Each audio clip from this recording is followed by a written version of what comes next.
Ce programme vous est offert par UBA. UBA, Africa's Global Bank.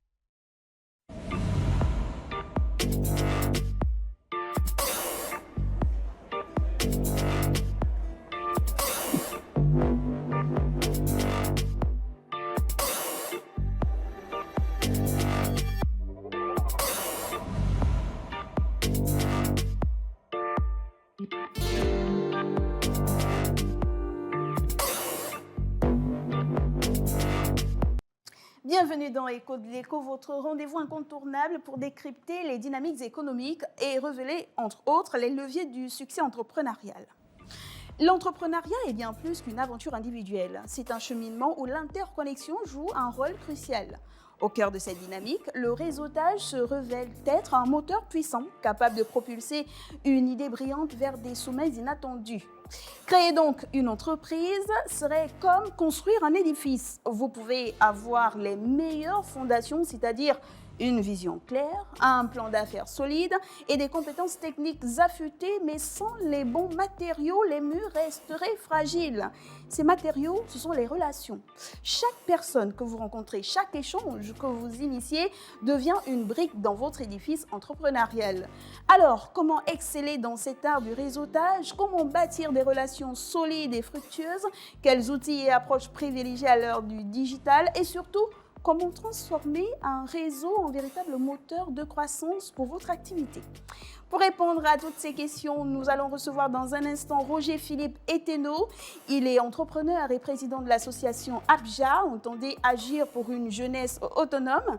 Il partagera des conseils pratiques qui vous aideront certainement à y voir un peu plus clair. Mais avant cela, allons-y rapidement. Retrouvez notre cher ami Lavoie. Lavoie, bonsoir. Dites-nous, qu'est-ce qu'un réseautage ?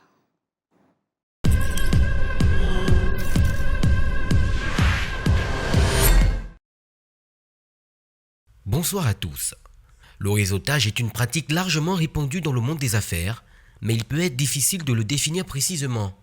Cette définition peut varier en fonction du contexte et des objectifs de chaque individu ou entreprise. Mais en général, sachez que lorsqu'on parle de réseautage, l'objectif est de bâtir des liens solides avec d'autres individus qui peuvent apporter une valeur ajoutée à votre carrière ou à votre entreprise. Il englobe diverses activités telles que les échanges d'informations, l'établissement des relations professionnelles, le partage de ressources. Mais attention modeste, il est important d'indiquer à nos téléspectateurs qu'il n'est pas seulement question ici de collecter des cartes de visite lors d'événements de networking, mais également de cultiver des relations authentiques et durables. Le réseautage peut se faire de manière formelle lors des rencontres professionnelles ou d'événements de networking ou de manière informelle à travers des rencontres spontanées ou des interactions en ligne. Il peut également se faire à différents niveaux, que ce soit au sein de son secteur d'activité, de sa communauté locale ou même à l'échelle internationale. Voilà Modeste, je passe la main à notre invité pour la suite.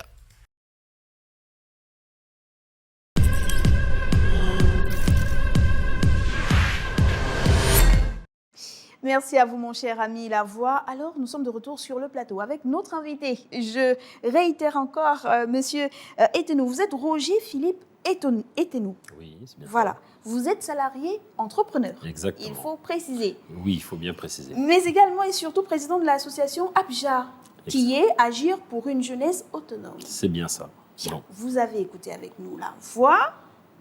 D'entrée de jeu, pourquoi le réseautage est crucial pour un entrepreneur?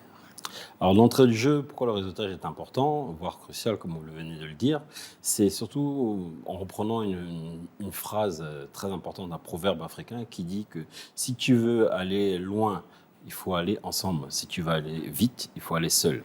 Donc, voilà pourquoi, entre parenthèses, le réseautage est une chose très importante pour plusieurs choses. On pourra en parler et en débattre, mais après, si on peut déjà déflorer un peu la chose, il est important d'être unis pour pouvoir apprendre, pour pouvoir s'informer, pour pouvoir se construire ensemble et surtout pour pouvoir échanger et transmettre. Intéressons-nous rapidement à votre casquette d'entrepreneur. Vous évoluez dans quel secteur, monsieur J'ai Eteno? évolué dans le secteur du management et de la formation. Et comment créez-vous votre réseautage, enfin votre réseau autour de ce secteur-là? Le réseautage a été fait notamment grâce au sein de notre association, l'Agir pour une jeunesse autonome, puisque je suis membre de cette association depuis 12 ans, membre fondateur. Je suis président depuis 2022. J'étais anciennement vice-président et avant trésorier. Il faut comprendre qu'au sein de cette association, nous avons différentes typologies de personnes, notamment des personnes qui sont tous rassemblées par un seul et unique modèle, c'est-à-dire la promotion de l'entrepreneuriat, mais qui viennent d'horizons différents et qui aujourd'hui, justement, en évoluant, ont eu aussi des évolutions de carrière différentes qui leur ont permis d'accéder à certaines fonctions qui permettaient justement de pouvoir, lorsqu'on avait un besoin de renseignement, d'information, ou pourquoi pas, lorsqu'il y a une opportunité de marché, de pouvoir s'atteler avec les différents collègues de l'association. Ça, c'était vraiment pour que l'on comprenne bien que vous êtes la personne qu'il nous fallait pour répondre à nos questions. Pour qu'un entrepreneur crée son réseau, il y a des défis. C'est pas facile. Quels sont les défis qui reviennent généralement? Le premier défi, je pense que c'est beaucoup d'entrepreneurs pensent qu'il ne faut pas parler de leur projet, qu'il ne faut pas parler de leur entreprise, qu'il ne faut pas parler de leur activité. Parce qu'ils pensent que les autres ne vont pas les comprendre. Alors que dans notre monde, notamment l'entrepreneuriat, il est important de pouvoir échanger avec les autres. Parce que justement, les autres auront peut-être déjà rencontré ces difficultés-là et ils vont pouvoir vous aider à passer ces étapes beaucoup plus rapidement. Exemple, aujourd'hui, nous faisons beaucoup de sensibilisation dans les établissements scolaires. Et lorsque nous faisons cette sensibilisation-là, nous donnons un message clair dès le départ. Nous sommes là pour vous faire gagner du temps. Qu'est-ce que ça veut dire, nous sommes là pour faire gagner du temps? Nous avons vécu certaines choses.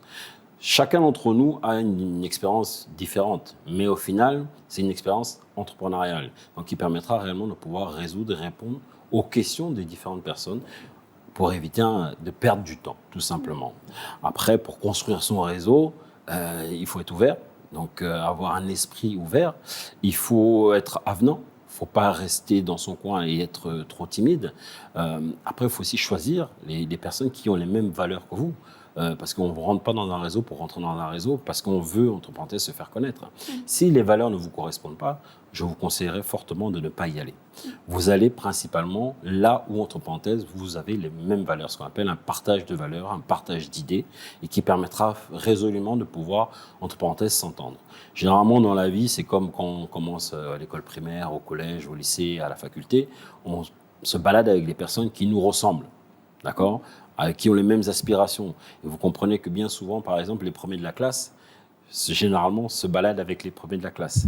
C'est rare qu'ils se baladent avec les derniers de la classe. C'est façon de parler, c'est une image. C'est pas parce qu'ils sont derniers de la classe qu'ils sont pas intelligents. C'est pas ce cadre-là que je veux emmener. C'est le fait qu'ils n'ont pas les mêmes aspirations. Ils n'ont pas les mêmes volontés, les mêmes idées. C'est comme aujourd'hui, on parle aussi de la société qui a différentes couches. Mais pourquoi, à un moment donné, les différentes couches ne se fréquentent pas? Parce que justement, parfois, ils ne partagent pas les mêmes valeurs. Ils ne font pas face aux mêmes réalités. Exactement. Et donc, un entrepreneur doit développer ces stratégies-là. Sous d'autres cieux, on vit l'entrepreneuriat d'une certaine façon. On compte.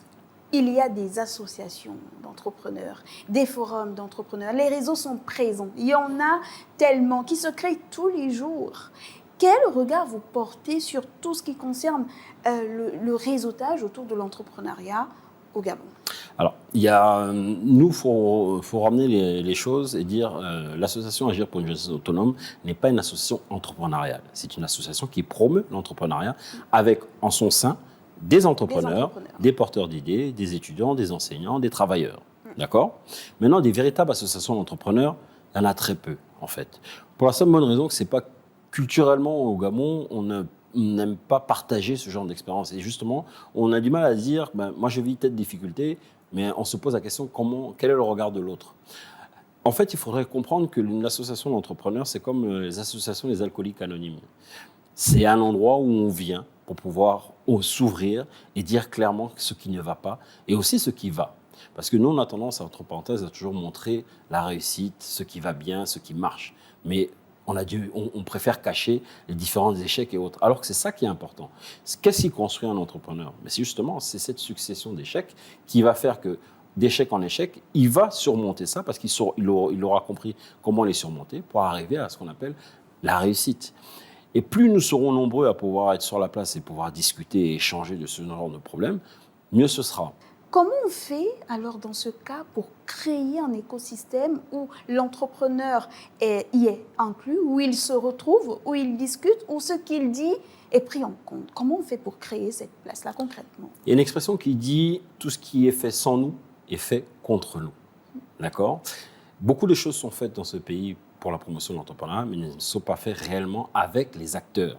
Les acteurs, c'est qui? Ce sont les associations comme les nôtres, ce sont les incubateurs, comme l'incubateur multisectoriel de Libreville, que nous avons créé dès 2014, qui est le premier incubateur au Gabon.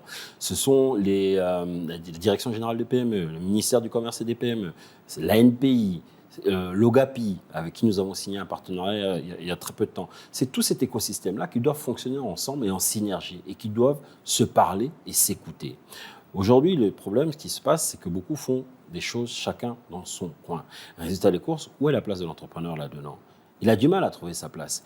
Vous voyez, le discours politique n'est pas souvent en phase avec le discours économique. Et c'est ça la difficulté. Parce qu'en fait, il faudrait partir du discours économique pour avoir un discours politique. Parce que comme dans beaucoup de pays, nous les entrepreneurs, nous disons une chose. C'est l'économie qui fait la politique et pas la politique qui fait l'économie. Quelqu'un dirait le contraire quelque part, mais poursuivons. Alors moi, je suis une jeune entrepreneur. Je fais dans la fabrique des vêtements. J'ai ma marque de vêtements. Mais seulement, je n'ai pas le bon carnet d'adresse. Je ne sais pas comment commencer pour créer mon réseau. Quelles sont les premières étapes? Parce que je ne me retrouve pas. J'ai des idées plein la tête. J'ai même un capital qui va. J'ai une banque peut-être qui me fait confiance, mais j'ai envie de créer, d'intégrer un réseau. Je veux enrichir mon carnet d'adresses. La méthodologie passerait par quoi? Donc Modeste, on est bien d'accord que vous êtes déjà ouverte à l'idée de pouvoir rejoindre un réseau. Oui. Parce qu'il faut déjà avoir cette première étape-là qui est très importante. Ensuite, participer à des forums, participer à des symposiums, participer à des réunions, à des discussions, à tout ce qui pourrait s'apparenter à ce qui vous intéresse, que ce soit dans le vêtement ou dans l'entrepreneuriat en règle générale. Une fois que vous avez fait ces étapes-là, c'est aussi se rapprocher des personnes que vous semblez, entre parenthèses, avoir les mêmes valeurs que vous et qui pourraient demain, après-demain, être, pourquoi pas, des mentors. D'accord? Parce que c'est aussi ça. Une fois que vous vous serez rapproché de ces personnes-là sont déjà sans doute dans des cercles, dans des réseaux. Et après, c'est eux qui vont vous emmener. Mais c'est eux qui vont venir par rapport à ce que vous dégagez comme valeur. Si, entre parenthèses, vous êtes un entrepreneur dans le vêtement et que, entre parenthèses, vous n'avez pas les valeurs qui me correspondent, je ne vais pas vous emmener dans mes réunions. D'accord? Je ne vais pas vous proposer parce que je sens que vous n'avez pas cette fibre entrepreneuriale réelle, que peut-être que vous êtes là dans l'entrepreneuriat, ce qu'on appelle l'entrepreneuriat opportuniste. Il y avait une occasion, voilà, ou alors l'entrepreneuriat par dépit. Par dépit. J'ai choisi, bon, je n'ai pas été employé à la fonction publique, bon, je vais créer mon entreprise. D'accord. Mais après, il faut avoir, véritablement, c'est les valeurs que vous allez dégager. C'est comment vous vous comportez, qu'est-ce que vous dites réellement, et surtout, comment vous agissez dans la vie. Et en tant que jeune entrepreneur, comment est-ce que je fais pour identifier la qualité ou les événements qui véritablement seront plus pertinents pour mon secteur d'activité? Il faut participer au maximum à tous les différents événements qui peuvent se trouver sur la place. Nous, depuis 12 ans, nous organisons, c'est la 8e édition de la Semaine mondiale de l'entrepreneuriat que nous avons organisée en novembre dernier. Ça a duré pendant toute une semaine avec des ateliers, avec des conférences, débats et autres. Ce genre d'événements, il faut prendre de son temps pour venir participer à ce genre d'événements. Et au cours de ces événements-là, vous allez rencontrer des personnes. Et peut-être que vous allez même rencontrer des investisseurs. Parce que lorsqu'on parle de réseau et autres, la finalité réelle, c'est quoi? C'est faire marcher son business. C'est pas seulement trouver des amis. Le but n'est pas là. Si on peut trouver des amis, c'est très bien. Mais la réalité, au départ, lorsque je viens dans un réseau d'entrepreneurs ou affilié entrepreneurs, c'est pour que mon business décolle, mais que mon business décolle de la meilleure des manières. Et pour qu'il décolle de la meilleure des manières, il faut qu'il y ait justement, entre parenthèses, cet échange-là, c'est-à-dire, moi je dis souvent, notre association, c'est le rendez-vous du donner et du recevoir. Si vous venez dans notre association ABJA uniquement pour recevoir, ça ne va pas fonctionner. Parce qu'en retour, vous n'aurez rien. D'accord? Parce que vous n'êtes pas prêt à donner. Il faut donner pour recevoir. D'accord? Et quand vous êtes dans cet échange-là, c'est ça qui va faire que demain après-demain, vous allez construire un réseau qui sera assez solide parce que justement, on pourra se dire, cette personne-là, on peut compter sur elle. Il y a des entrepreneurs qui peuvent se sentir exclus. La réalité, c'est également que certains réseaux, disons des forums, des associations, des groupes d'entrepreneurs, lorsqu'ils organisent leurs événements, on a l'impression que c'est pour une classe d'entrepreneurs. On aura une certaine présentation, on va tenir un certain discours, on aura l'impression même de narguer ce jeune entrepreneur-là qui commence. Est-ce que finalement, l'attitude même des réseaux ne peut pas être cet aspect qui va faire en sorte que l'entrepreneur, le jeune entrepreneur se dise « Non, moi je préfère évoluer tout seul, si ça marche, ça marche pas ». Au moins, j'aurais assumé ce que je fais. La difficulté, comme je vous l'ai dit, c'est que avancer seul, c'est vrai qu'on va peut-être un peu plus vite, mais on n'avancera pas très loin. Ce qui est important de comprendre, c'est qu'il ne faut pas rester sur des a priori. D'accord ? Vous me voyez en costume-cravate aujourd'hui. Je ne suis pas en costume-cravate tout le temps. D'accord ? Par rapport à ça, ce qu'il faut se dire, c'est qu'on peut être approché. Après, c'est les valeurs que vous partagez. Si vous estimez que dans cette association-là, on ne partage pas les mêmes valeurs, vous n'allez pas y aller. Et on est d'accord. Mais à un moment donné, il faut aussi apprendre à se faire petit pour devenir grand. Tout simplement en se disant une chose, je n'ai pas d'a priori. Même si je viens en ma bouche et autres, je parle d'entrepreneuriat, on parle de la même chose. Et c'est une réalité. Nous, les entrepreneurs, ne sommes pas basés uniquement sur l'apparence et le physique. D'accord ? Ce sont des choses que nous balayons. Nous sommes surtout sur une chose, sur l'idée. Qui est le porteur de projet ? Comment il se défend aujourd'hui ? Parce que vous avez aujourd'hui des personnes qui ne connaissent quasiment rien en finance, en management et autres, mais qui ont des bonnes idées et qui savent à peu près comment la vendre. Nous, notre but, c'est de pouvoir faire monter cette personne en compétence, l'encadrer et l'accompagner s'il souhaite être accompagné par nous. C'est surtout ça. Là, c'est peut-être une colle, M. Etelo. Vaut-il mieux avoir un réseau large ou un réseau de qualité ? Restreint, mais de qualité. Je dirais même autre chose, large mais de qualité. Ah, on peut avoir les deux. Bien sûr. Mais d'abord, notre colle. Vaut-il mieux avoir un réseau large, avec un peu de tout à l'intérieur, ou un réseau restreint, mais de qualité ? Les deux ils vont de pair, parce que si je prends l'exemple que tu as donné en premier, dans le réseau large où il y a un peu de tout, il y a aussi de la qualité. Donc, il vaut mieux aussi avoir ces personnes-là. Vous ne savez pas qui est qui. Ce qui est bien dans ce pays-là, c'est qu'aujourd'hui, on discute ensemble. Demain après-demain, on va se retrouver, je ne sais pas, vous serez nommé quelque part ou vous serez à d'autres fonctions. Vous vous rappelez, ah mais oui, j'ai eu une discussion avec ce monsieur, il est très intéressant par rapport à telle chose, il peut éventuellement nous apporter. C'est comme ça que je vois les choses, moi, au niveau du réseau. D'accord ? Un contact reste un contact important, mais après, il faut, bien entendu, pouvoir l'utiliser à bon escient. On ne va pas utiliser ce réseau-là pour, entre parenthèses, résoudre un problème de 10 000. C'est un exemple. D'accord ? On va appeler ce réseau-là parce qu'on a un problème d'1 million pour investir, par exemple. Là, les gens comprendront mieux et ils seront peut-être plus sensibles à ça. Après, si ça reste dans le cadre du social, ça va être... on va vous accompagner lorsque vous êtes bien intégré dans le réseau. Ah, mais parce que oui, on le connaît, on est ensemble, on connaît ses valeurs, on partage les mêmes valeurs, on va l'accompagner. Il y a eu un décès, il y a ce genre de choses. D'accord ? Maintenant, après, concernant le réseau en lui-même, la qualité est toujours mieux. D'accord ? Mais la quantité est aussi importante parce que vous ne savez pas qui peut vous apporter quoi. Et c'est ce qui est important à comprendre dans ce pays-là parce qu'aujourd'hui, les personnes que nous négligeons, notamment qui sont peut-être à l'hôtesse d'accueil, le vigile, même la technicienne de surface, vous ne savez pas avec qui elles discutent. Vous ne connaissez pas leur carnet Vous ne d'adresse. savez pas du tout avec qui elles discutent. Abordons la question des outils et des méthodologies. Alors, quels outils ou techniques pouvez-vous recommander pour l'organisation et le fait de bien suivre ses contacts lorsqu'on veut créer son réseau ? Alors, le premier outil, c'est la carte de visite. Bon, on est resté sur une carte de visite physique. Maintenant, on peut passer sur la carte de visite électronique, dans tous les cas. Lorsque vous allez à un événement, forum, symposium ou autre, toujours avoir des cartes de visite. Éventuellement, avoir une documentation concernant votre entreprise ou votre adresse Internet que vous pourrez diffuser, pourquoi pas aujourd'hui, un QR code. D'accord ? Les techniques, c'est, comme je vous le dis, c'est participer au genre de réunion et puis intégrer les réseaux qui vous correspondent. D'accord ? Ça permet de pouvoir garder le contact et régulièrement de pouvoir, entre parenthèses, échanger. Vous avez aussi les forums. Aujourd'hui, les forums WhatsApp qui sont très développés, où là-dessus, il est important aussi de pouvoir, de temps en temps, envoyer un petit mot pour dire que je suis là ou répondre à une intervention ou à un article pour montrer aussi que, mais la dernière fois, cette personne-là a écrit sur cet article-là, il a l'air de percuter. C'est qui ? Quand on commence à se poser la question, c'est qui ? Alors qu'on se rappelle peut-être de la personne, on va peut-être dire, demain après-demain, je vais peut-être appeler cette personne pour tel ou tel sujet. Donc, c'est véritablement, en fait, c'est quelque chose du quotidien. D'accord, d'entretenir son réseau.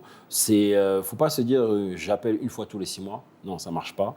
Je viens à des réunions une fois tous les 6 mois. ça ne marche pas non plus. C'est une présence régulière, qu'elle soit physique. Il faut de la constance. Voilà, il faut de la constance, il faut de la présence, il faut réellement surtout de la régularité.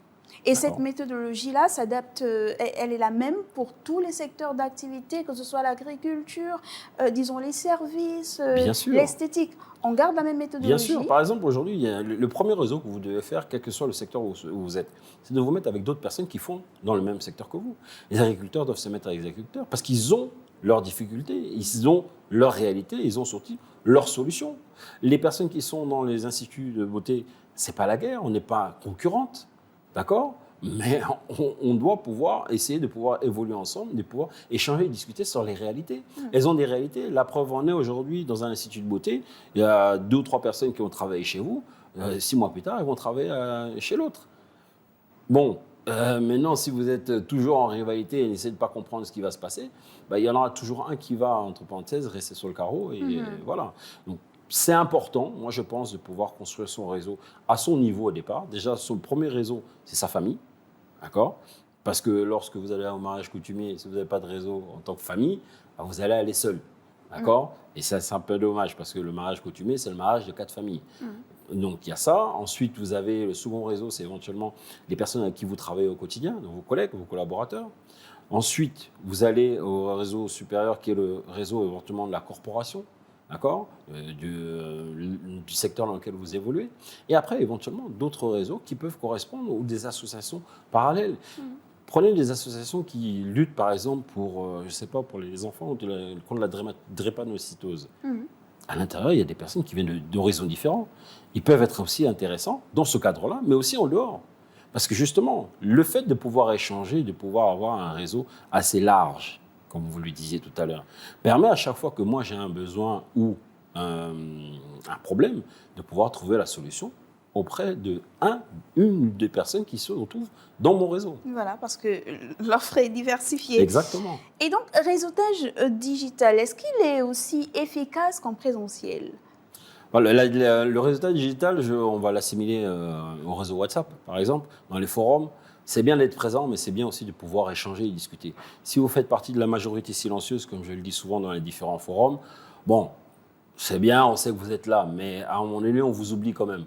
Parce que autant la présence physique équivaut à la présence numérique. Si vous n'intervenez pas, si vous n'êtes pas présent, si on ne vous voit pas, on estime que votre présence égale à votre absence. Donc, le digital, oui, c'est important, mais lorsqu'il y a la possibilité de pouvoir vous retrouver en physique, il faut absolument le faire.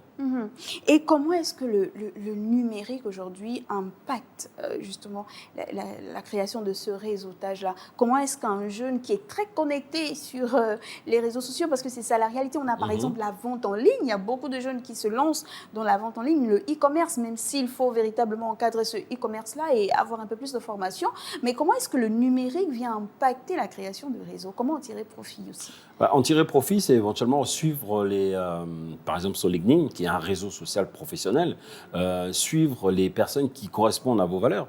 Donc, éventuellement mettre des posts sur ce qu'ils disent, sur ce qu'ils racontent, liker. Il y a ce genre de choses. Après, il y a aussi la possibilité tout simplement de se dire, intégrer certains forums, d'accord, qui peuvent être intéressants, demander à les intégrer et essayer de échanger, au moins se présenter dès le départ.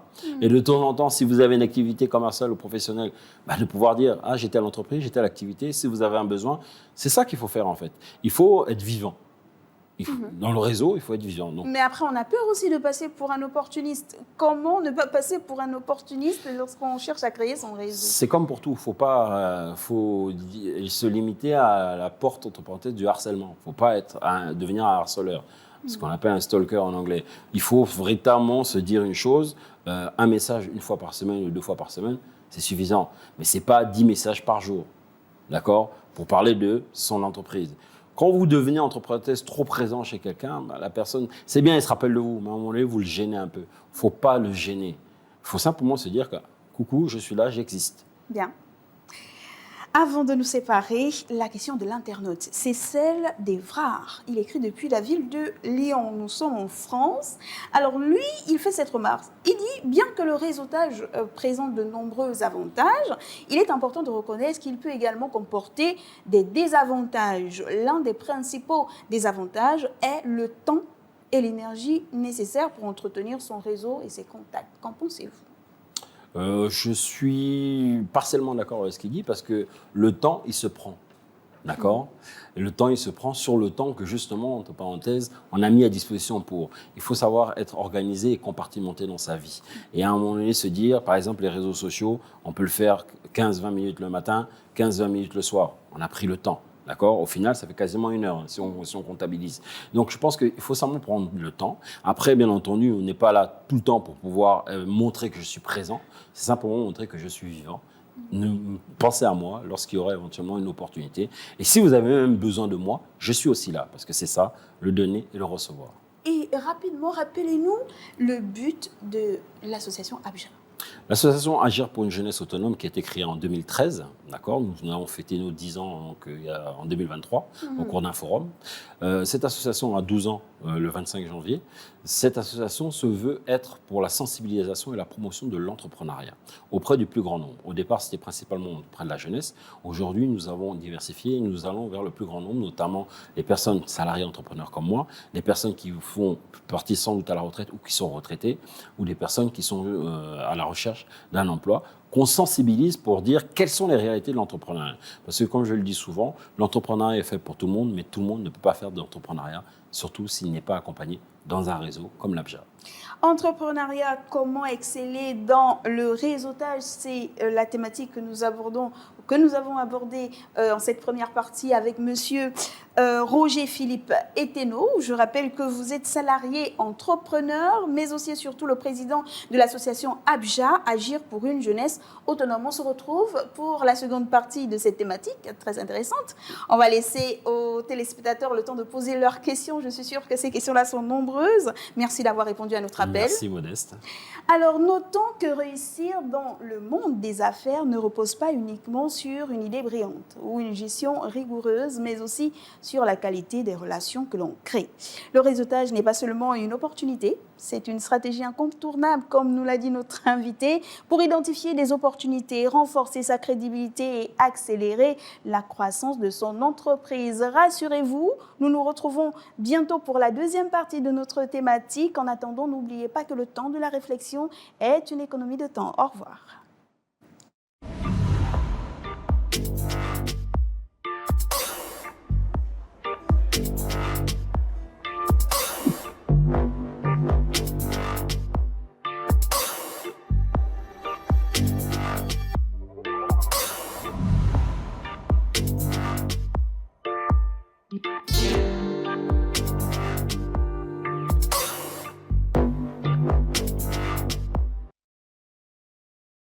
Ce programme vous a été offert par UBA.